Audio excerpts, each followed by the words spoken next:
My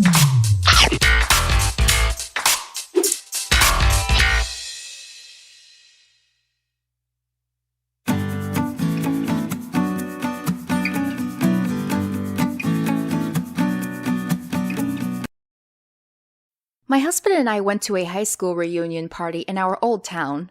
Almost 100 people were there. As a rule, I enjoy meeting people, but when it comes to large, noisy parties, I get very tired. I told my husband that I would prefer not to stay for too long. My husband pointed out that we should at least say hello to the people that we knew. We did run into several friends at the party, so in spite of the crowd, I still had a good time. During the party, a young man came up to us. "Hello, Mr. and Mrs. Brown," he said to us. He looked familiar, but I didn't know where I had seen the young man before. I knew it was no use looking to my husband for help. He is terrible at coming up with names to match with faces. This time, we were both at a loss to think of his name. We talked with the young man for a while, and then a couple came up to us.